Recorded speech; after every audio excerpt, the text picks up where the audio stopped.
Okay. That did it. Yay. Hey, happy, what's today? Tuesday. Welcome to She Is Magazine, the July August issue. And I'm super elated to have Miss Sybil Amuti. Did I say that right, Sybil? Yes, Yeah. you did. Good job. So awesome to have her here today as our cover feature. And as always, we welcome her to the She Is community. We're going to jump right in because I want to maximize the time that we have. Sybil is the creator of the Great Girlfriends and also the Great Girlfriends podcast, but she's so much more than that. And so I'm going to pause to allow her to share who she is, and then we're going to jump right in. Hey, Sybil. Hey, thank you so much for having me on today. I really, really appreciate it. Super. So tell us who you are. Well, I'm a girl from Memphis, Tennessee. Um, I'm a wife of 17 years, I should say, to my husband, Kwaku. I'm a mom to my son, Sam, who's 14, and my daughter, Dylan, who's 11. I'm a brand strategist, and I'm the founder of the Great Girlfriends. And geez, what am I? I'm just a purveyor of love and light. That is my goal and mission. That is amazing. I know I like for the guests to kind of tell us what they want to share because we're so much more than our bios. A lot of times there Yes. people just don't know. And that's so awesome. You've been married 17 years, three amazing kids. You know, Two kids. two kids. Okay. I gave you another one. You see, I'll shut that down. Two. Just Two. I'm allergic to the third. I don't have, yeah, I have Right, allergies. right. And so a teenager and a tween, I'm sure that's super exciting. I have a almost Yeah. 13-year-old, so there's, all kinds of stuff that happens. Oh, yeah. Yeah. It's busy. It's active over here. Yes, in this house. There you go. So we're gonna jump right in. How and when did Great Girlfriends get started? When did you begin? Yeah. Great Girlfriends began well, the actual anniversary date is July 29th, 2015. Awesome. And it was birthed out of a need to create a mentoring space for what I at the time thought was a small group of women that I was mentoring in New York City, alongside my then partner in business, Brandis, who was having a similar need to want to do more mentoring and not have as much office time extracted. And so um, we went on a journey to create something that would just be a response to some of the questions that would come up in high frequency. In my mind, I had the vision of like a space where women could commune over the power of friendship and relationships, um, and like where the brand that we were building would represent, the power of a supercharged relationship, first the one with yourself, and then ultimately the relationship we have with others. And so in my experience as a brand strategist, I've worked in brand strategy for 15 plus years. Hmm. When I would work with small business owners who were trying to figure out how to make their brands stand apart from their competition, what I realized was that there was an issue with identity. It wasn't necessarily the product or the brand. It was a personal attachment or lack of confidence in their identity that made them feel they were inferior in certain ways. And so that became a passion point for me to help women supercharge their personal relationship, their interpersonal, I should say, and then allow that to project outwardly into the relationships that you carry with your friends and with your network and your community. And so that is the mission and the purpose behind the Great Girlfriends. And it's been a 7 year journey, and it's turned into experiences and products and online community and Yeah. speaking engagements and online and offline events, just a number of really great brand partnerships and connections that feel really authentic and give women safe space to connect authentically. I love that. I love that you said to connect with yourself first because we at times look ourselves and just kind of take care of everybody else but us. So I love that. That is Yeah. where you begin a relationship within yourself. And so my next question, we're going to segue. I'm glad you brought up that point. You have a large community of women, and why is it important, or why did you feel like it was important to have communal support, and why does it matter? Yeah. Oh, so important because there were at the time of the build, there were so many narratives about women not being able to collaborate, not connecting. One of the needs that we kept hearing, or I would see in my DMs or over email from women in smaller markets, because I lived in New York City at the time. So women in smaller markets would say, "Oh, that's a New York thing. It's easy for you to say that women collaborate in New York, and I don't see that in my city, or Mm-hmm. I don't feel like it's happening in my life." And so I really wanted to hold a mirror to some of the communities, people of women who are doing these things locally, because I'm like, well, I know women in your city who are very collaborative. And I don't know Yes. if you know, but if I just bring everybody to one space, if Mm-hmm. I bring everyone to one environment and set the tone for the type of women who are welcome to play in this space and the culture, then it will start to breed and beget more and more of that. And so having community for me, and I will say, as a brand builder, I tell everyone at the beginning of their brands, Mm-hmm. start your community alongside your product, because people are already going to start talking about your product. They're already looking to commune Yeah. over it. And so the start of the Facebook group for me was a response to women saying we want to commune. The start of our conference was a response to women saying, well, we want to get together in person. And we're like, oh, well, I guess we'll have a conference. You're right. I know how to do content and program and things like that, but it wasn't on the radar, but women wanted it. And so, Yes. now I tell brands at the beginning, and we also know from our pandemic period that community was a pillar point for those brands that were really thriving during that time. If you didn't have community, your brands were behind. And Yes. if you didn't have organic and authentic community, not a community that was responsive to what was going on, but community as part of your culture. So for me, and we are communal beings as women. You Yeah. get in the restaurant, we're gonna say, "Hey, girl, I love your earrings. Where are you from? Where'd you find that bronze?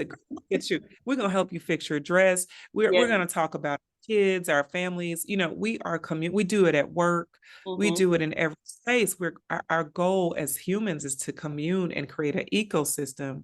So, as a brand builder, it's our responsibility to create these ecosystems where the people we support can exist together. That's awesome. We're just like 3 to 5 minutes in, and you're already dropping gems and valuable Yeah, information on brand building. So thank you for that. yeah, I'm consistently redefining things in my life, such as yeah. wealth, success, and happiness. And what is something Mm-hmm. that you've had to abandon and believe differently? Oof, child. What are what are some things?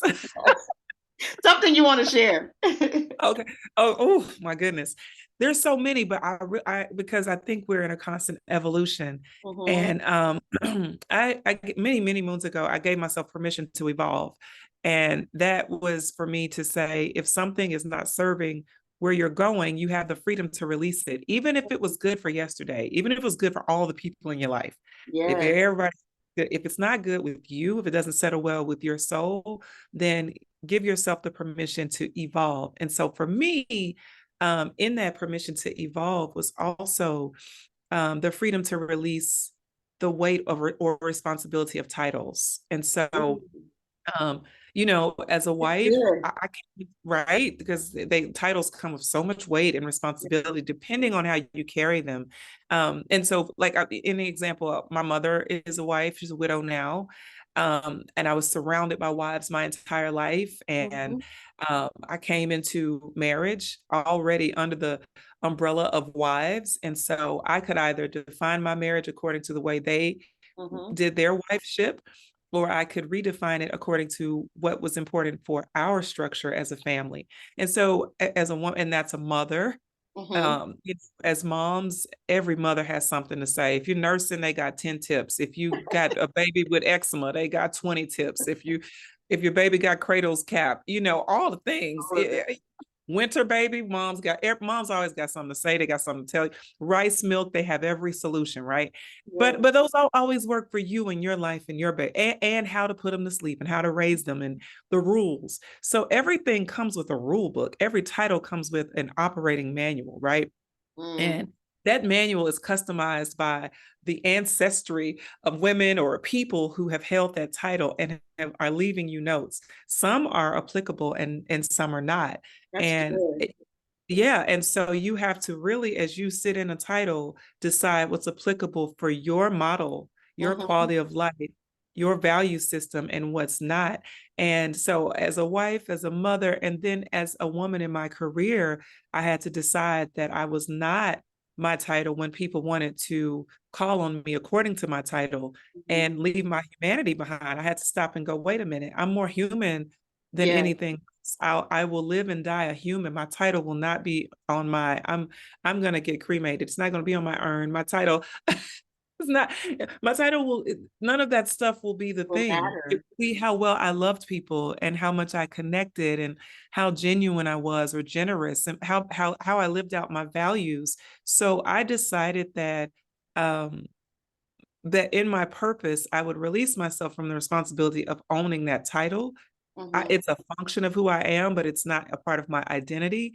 And that's a very big deal for women because as you are climbing in your career or you're progressing, you feel the need to say that you do the thing you do well. But I decided, well, I feel the need to say that I am who I am well. I'm well with who I Oh, am and I do let's who pause I for am. that. Like I was Yeah. snapping. That's clap worthy. That really is. At any room, I hope that I was well at who I am, that I did that really well, that you found out you got a dose of who I am, you understand my pillars, my values, you understand what I love and you understand how I move. And so it gave me a lot of freedom to not have to pass out business cards and Ooh. be so title centric. And it just gave me the freedom to enjoy, to connect with people and to say, hey, Michelle, you know what? I have a great resource for you. Or, hey, I want you to meet this person. Or, have you considered this for your brand versus you coming at my title and always asking to pick my brain? No. I love that. I love that. Yeah. What is your complete this phrase? My Okay. gift to the world is Oh, my goodness. My gift to the world is my spirit. Yeah. It is full. It is my spirit, my full expression of my spirit. Full awesome. expression. Yeah, Yeah. full expression. All Yeah. of me. All of me, every facet of who I am on display in different ways. I can tell that's how you show up for yourself just in these couple minutes that we spent together. And Oh, so thank thank you for you. being your authentic self. It is blessing me today and it's going to bless some other people as they Mm. listen to this. I want to ask you a vulnerable question. Tell me about a time when you feel like you've dishonored yourself. Ooh, times I or got the time? questions. I was like, what? Or all of them? A time when I dishonored myself. Mm, My goodness. I will say, I went through sexual assault in college. mhm, And when I went through that situation, I never reported it. mm, I never reported it because I didn't think that it mattered that I had gone through something of the sort. I believed that the person who assaulted me had more influence mm, and had a bigger voice than mine. And so I felt inferior at that time. And I felt like who would listen or who would care? So, um, I feel I could have in that moment, I didn't understand my voice. I didn't understand my power. I didn't know how to fight for me. I didn't know how to fight. And it took me in a very, deep downward spiral and depression, mhm. years of depression and denial and masking. And so if you say, if I had to point to a time where what was the question? Disservice. The word was Dishonored dishonor, when you dishonored yourself. Yes. where I dishonored myself. Um, I would say those years of depression, those years of even masking the pain to try to show up or people please were years where I dishonored myself because if I had known who I am and what I was worthy of. And if I had known how powerful I was to other women, then I would have. There is no way today you could step on my toe, and I'm gonna let you step on this toe and step on other women's toes. Not Yes. Yes. But back then, I didn't know my value, and so I allowed it. It was permissible, Mm-hmm. and I muted my voice to just make it through. But I now know that dishonoring also affected any other woman who may have come into contact with that same person. So I have now a greater responsibility of self that allows me to be responsible towards other people as well. Thank you for being vulnerable, and Yeah. we honor you for just sharing that with us. That was truly Yes. powerful. Wow. So here's a not so heavy question. Okay. What do you wish someone had told you about womanhood prior to becoming a full-grown woman? My goodness. So I many. know you're Well, used to being I know you're used to interviewing. there's so many things. I didn't know this Give us is a really. 3. Give us 3 then. Okay, well, the first one is that when you have a period that you're going to have it till you're like maybe 50. I don't know. I don't know. I'm in my 40s now. I didn't know that. That I didn't. And that's a big important note. And when did you find out? Probably at like 17, because I started my cycle at like maybe 15 and a half, 16. Okay. So You probably like started 7. late. I started late. And so thank God, right? So Yes. people had a head start on me. I started late, but I didn't know. And I think I was having a conversation with one of my sisters going, how long does this last? And I remember the look on her face, like, what do you mean? I'm like, when does it stop? Like, like, does it stop? I didn't have that education. That's Yeah. number one. Um, Number two, Wait a minute, back up just a bit, because honestly, that's never a question. I mean, mother, aunties, whoever in your village or your community probably told us about it. I remember my mom having a conversation. I remember when I started my period, but I don't remember ever thinking, was there an end game to this? So when does it end? Yeah. maybe we need to add that to the discussion. Girl, this Just is to gonna be around clarify, until you're like, 50, whatever. hello, because it's a big deal. Like, so every month this happens. Like, I really didn't. I was like, does it end after you have babies? Or I didn't know. I had no idea. Good stuff. Um, no, I didn't know that. That was important to note. No one tells you when you are becoming a woman and you even are entering marriage how important sex is to men. Hmm. It's important to know. That's Yeah, all I want to say on that. that's all you gotta say. Good. My son was walking in. I'm like, what could you Oh, possibly want right now? sorry, baby. Leave. That and I think the Real third was life. how much people depend on women for so many things that they could depend on other people for, but Oh, yeah, and how much people will call on your strength. mm, yeah, Yeah, people yeah. call on your strength. I filed that under the get somebody else to do it ministry. Um, Come on. yeah, it's so much. Like, I mean, prime example for my son coming in, and something that was really simple. I think he could have like taken 32 extra seconds and said, let me figure this out. Because Yeah, anytime I'm going on Zoom, I tell him yeah. So that means do not disturb, but they find a way. Yeah.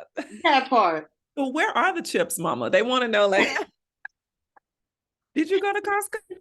They So just want to know. yeah. They want to. Yeah. So we totally get that. So Yeah. anything else you want to add about what they didn't tell us? Oh, you know what they did? This is all aesthetic, but I'm just gonna go. No one told me about gray chin hairs or like gray, like how, no one said anything about gray And I'm and mad just about I'm mad the about gray. that, honestly, because I didn't know. I'm a tad bit older than you, but I didn't know about the other gray in areas. I don't think I know about them. Which one? The Break downstairs, my heart real quick. the downstairs. Oh, downstairs. Oh my goodness. Yeah, Oh my goodness. that was heartbreaking. Yeah. Because that just is what it is. There is no Yeah, color. There is no, wow. Okay, yeah. So I didn't, yeah, gray. I just yeah.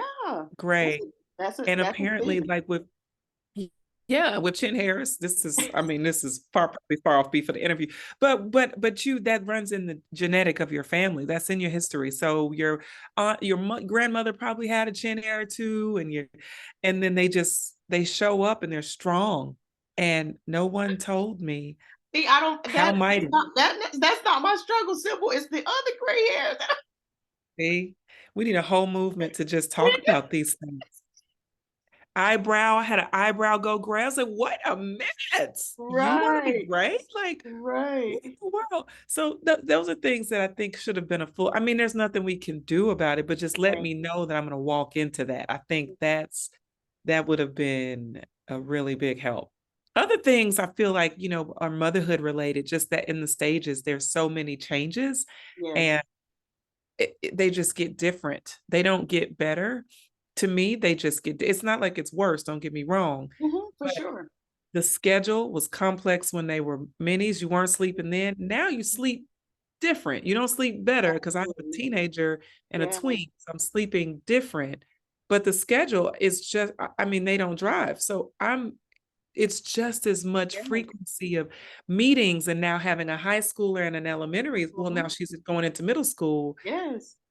I'm split between two worlds of demands, my husband and I, and no one told me that high school would have so many pressures. Right. And I think the emphasis is always placed on the younger years and the maturation and the taking care of the baby, that no one really talks about the seasons of motherhood and the changes and the very swift transitions, because you have to parent differently. You can't parent your teenager like you did your 5-year-old.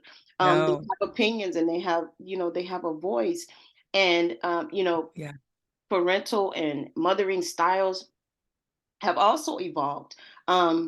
We don't I don't my we don't set up our house the way my parents or my grandmother did. Yeah. Where we couldn't offer or inject our opinion, where we couldn't say how we felt. And I Yeah. think that totally dishonored the humanity of a child, not being able to Mhm. say how you feel. You're a person. You're a whole person. Right. You're just a little Right. person. And Like I'm so, gonna cry. I'm a yeah, kid. So like yeah. don't give me anything more to cry about. What you just gave me was sufficient. But lines like that made you think you always had to tough it up. And yeah, you're Yeah, absolutely right. yeah. So that's amazing. If you could give a gift to every woman, what would it be? I could give a gift. Whether tangible or intangible. Yeah. You know, I think my podcast and my goals to create more media, that is my gift to every woman. I Mm, have over close to 400 interviews and conversations with all different textures, speeds, race, religions, cultures about womanhood in mm, different ways. And so I feel like I'm giving that as a gift to mm, any person that listens. They have a chance to locate themselves at some point in their journey and get the reinforcement they need to either reset or keep going, you know what I mean? Or to just have friendship.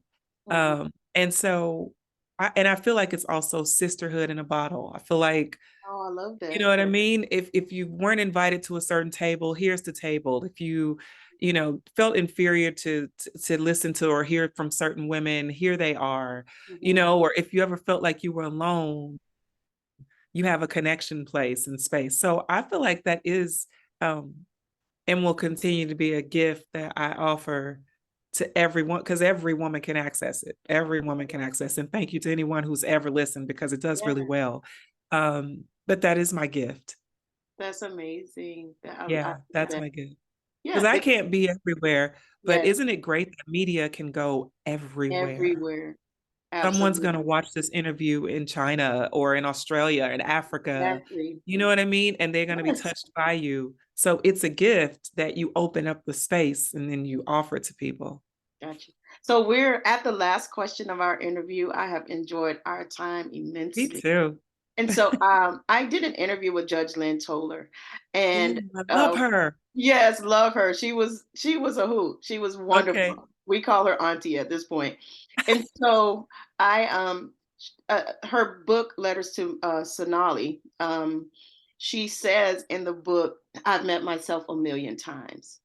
Mm, And we're always evolving and becoming. So my yeah. question to you, my last question is, what do you title this chapter of your life? Mm. This chapter. Okay, so from 21 forward, after I was at my low, Hmm. where I was ready to give up on life and attempted suicide and was very unsuccessful, thank God. Wow. Yes. But Amen. that was my death year, right? Yes. Every year beyond that has been my grace years because I could have been gone and I would have been without this moment. I would have been without my family, my husband, my children, my career, my experiences, all the chapters. And so those have been my grace years. And I'm incredibly grateful to God because of that grace, because He saw what I couldn't have understood. I'm trying to fight back the tears. Yeah. And He gifted me Yeah. with these years of blessings that I can't contain. I mean, this is a true blessing to just sit here with you. So Yeah. I think this is this year forward, or when I say forward, but to this next chapter, are sort of my diamond years because Oh, I say that because come on, diamonds are, diamond years. yeah, I like diamond years. And reason why is because I see myself as a jewel. Jewels are multifaceted. And if you hold it to the light, you'll see, hold your diamond to the light. You look at it one way, you're catching one detail of the diamond, but you turn it another and you're seeing it very different. After you wash your dishes, you're like, girl, you are sparkling. And then you know what I mean? And some days your diamond is incredibly dirty and needs some Yes. work. Yes. Um, but there's so many facets. And have you ever you've been married and you ever looked at your ring and some days it looks small Yes. and Yes. Upgrade. Come on, husband. out here bouncing off some days it looks bright. Isn't Yes. that life? And so when I realized the many facets of a jewel and a diamond, I've decided that I am free to represent those facets. I'm free to have the dirty days. I'm free to have the bright ones. I'm free to shrink and I'm free to rise from that. Like I am cool with it as long as I know that I'm still representing the very beauty of who I am, which is so complex and simple, right? We get to be all these things and that I never negate my power. My power. Diamond is like so powerful in the eyes of the world and so Yes. valuable. Well, if I know that about me, I'll consistently propel myself forward. So the diamond years, because I want to be more aggressive in honoring my power. And I think that is where it's going to be in representing the facets of who I am. That is amazing and a wonderful high note to end on. I am honored to be a small portion of your diamond years to come in on this chapter of your life. I wish you God's best, Sybil. Thank you so much for sharing with She Is Magazine. And this won't be the last time. I'd love to do it again. I want to dive deeper into your story. You have so much to offer. And I just want to say thank you from the bottom of my heart for carving out this time to share with my readers. It's been such a blessing. I thank you so much for considering me. I appreciate you. Thank you. We can't wait for my readers to listen to this interview, and we will talk soon. Yes, yes, please. All right. Thank Take care. you. Thank you so much. Thank you. Bye bye. Bye.